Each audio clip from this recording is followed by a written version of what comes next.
So part two, this is really about the very first steps I took when I thought I wasn't going to be able to walk.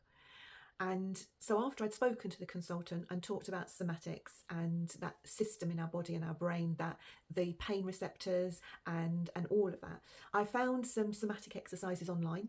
There was a fabulous yoga teacher who was doing some somatics, and I thought, right, well, let me start with that. I can do that at home without having to think too much about it.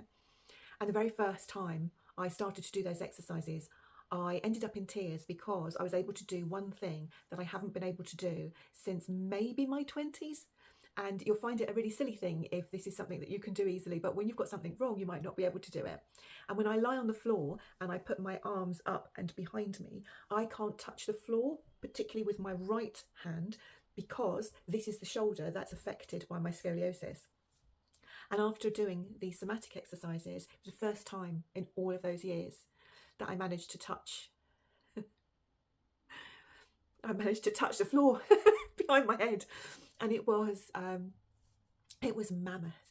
And I thought, oh my God, if that's just one thing that I can do, this means this works. The second thing I did was then I found an Alexander Technique teacher. I didn't know too much about it. I just knew that it worked with the somatic system.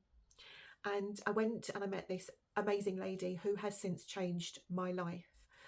And she taught me how to reuse my body entirely, like how to reset it, how to use it for me. I'd spent so many times going to osteopaths, physiotherapists, massage therapists, all sorts of people, but actually we're all individual and we all use our bodies differently. And what she taught me was how to re-engage with all of my body and use it in a way that it was comfortable and it was aligned in the way that it needed to be, and that I was stopping putting pressure on all these different bits by using my body incorrectly. So I did some somatic exercises. I learned the Alexander technique and I still see her every 3 to 4 weeks. Strange things. You lay on the floor, you learn how to sit and stand up, you learn how to walk again. It sounds madness, I know. And I just didn't know what to expect.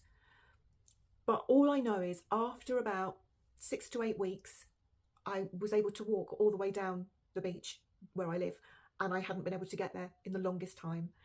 That I was waking up in less pain, that I was managing the pain better, and that I was starting to regain that confidence, and I was getting some of my life back.